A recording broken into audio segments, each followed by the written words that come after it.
Hey everyone, and welcome. Ready to dive into another career deep dive? Absolutely. Let's do it. All right, today we're tackling Vehicle Maintenance Supervisor, and we've got a whole stack of RoleCatcher insights to help us out.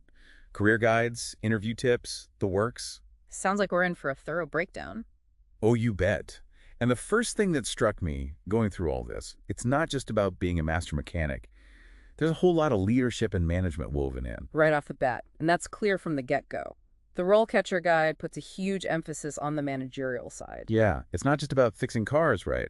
It's about managing people, resources, the whole shebang. Exactly. In fact, management of personal resources is highlighted as a core skill. Okay, so how important are we talking here? Give me a percentage. 57%, that's how vital those people skills are. Wow, 57%. That's a lot. So we're talking head mechanic, A&D motivational speaker, all in one. You got it. You've got to keep those engines humming and your team inspired. It's a delicate balance. I bet. I imagine it's like herding cats sometimes, but with wrenches instead of toys. More like diagnostic equipment and spare parts, but you get the idea. It's not just about the cars, it's about the people, for sure. So, on top of managing the crew, what else does this role catcher guide highlight? What's a typical day look like?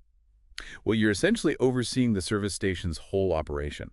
Think of it like you're the conductor of an orchestra. Okay, I'm intrigued. Go on. But instead of instruments, you've got lifts and air compressors. Yeah, And your sheet music. That's the service manual. love the analogy. So, you need to have a handle on everything, scheduling repairs, ordering parts, maybe even balancing the budget, right? You nailed it. It's a juggling act for sure. And here's where it gets even more interesting. We're talking about an industry that's evolving crazy fast. Electric vehicles, alternative fuels, all that's changed the game. It's true. The automotive landscape is transforming right before our eyes. So how does that impact the vehicle maintenance supervisor? What are we talking about here? Hydrogen fuel cells, self-diagnosing cars. You're hitting all the right points. This isn't your grandpa's garage anymore. So what you're saying is, A vehicle maintenance supervisor, nowadays, needs to be comfortable with the old school combustion engine A&D, the complexities of electric vehicles. okay, so it's like being a mechanic from the future, almost. In a way, yeah. Instead of changing oil, you might be analyzing battery performance or troubleshooting software glitches. Wow, that's a whole different ballgame. You're not just a mechanic anymore, you're a tech whiz. Sounds like there's a pretty steep learning curve for this job. No kidding. This isn't just a job. It's like prepping for a sci-fi movie over here. But even with all this fancy tech, I'm guessing some core skills never go out of style, right? You're absolutely right. The fundamentals are still key. So what's top of the list? I'm going to guess good old-fashioned mechanical skills are still up there. You know it. Can't forget the basics. RoleCatcher gives that a solid 66% importance rating. Makes sense, right? You're a mechanic after all. But I'm betting there are some curveballs in those top skills too. Stuff that people might not expect. Oh, for sure.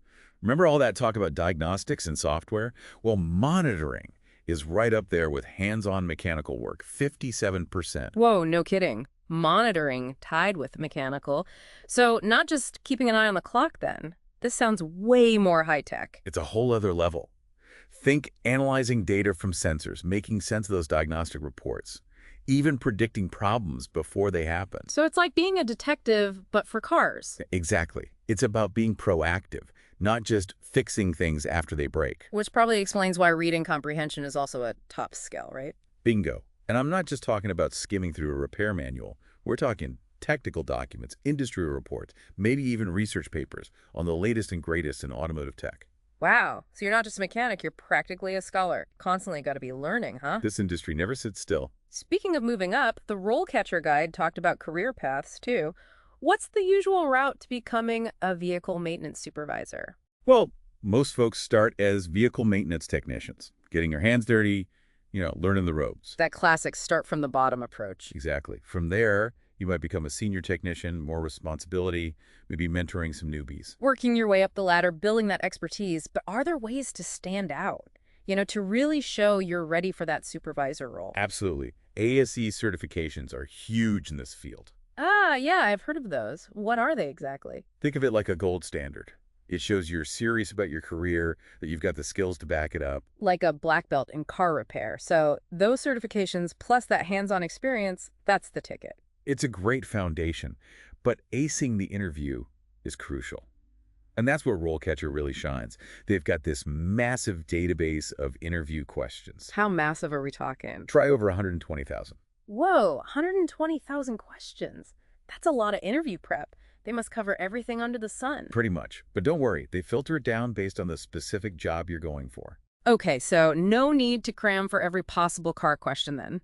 Still, with interviews, it always feels like there's so much pressure. Does RoleCatcher help you practice your answers too? They do. They've got this really cool AI-powered feedback system. You record yourself answering common questions, and the AI gives you personalized pointers. Talk about next-level interview prep. It's like having a secret weapon in your pocket. And I bet that kind of feedback is especially helpful for showing off those less obvious skills, right? The monitoring, the reading comprehension, proving you're not just about the grease, you're about the brains too. Exactly. It's all about connecting those dots, showing how your skills match what the job needs. So instead of just saying, I'm a good reader, you can say something like, I once used my reading comprehension skills to decipher a super complicated diagnostic report, and that saved the day, prevented a total breakdown. now you're talking. You've got to paint that picture. Problem solver, leader, someone who can roll with the punches. Speaking of curveballs, there's this one big one we haven't really touched on yet, this whole automation thing, self-driving cars, robots changing tires. What happens to the vehicle maintenance supervisor when the robots take over the garage? That's the million-dollar question, right? Yeah. And it's something everyone in this field is grappling with. For sure. So what do you think? Will we see supervisors specializing in software, sensors, all that? Or maybe overseeing fleets of these autonomous vehicles, making sure the algorithms are behaving themselves? The possibilities are mind-blowing, Oh. but also a little uncertain. It's like we're standing on the edge of a whole new world and we don't know what the rules are yet. Exactly. But if there's one thing we've learned today, it's that adaptability is key in this industry. Adaptability, that's the name of the game. Well, this deep dive has been a wild ride. We've gone from the nuts and bolts of the job to robots taking over the world. We've covered a lot of ground. We have. So, any final words of wisdom for our aspiring vehicle maintenance supervisors out there? If you're passionate about cars, if you're curious about technology, if you're ready to lead in a field that's changing every single day, this could be the perfect career for you. I love it. It's a career that's always evolving. Embrace the challenge. Never stop learning. And who knows, maybe in a few years, we'll be back here doing a deep dive on managing your robot repair crew. Until then, thanks for joining us on this journey. It's been a pleasure.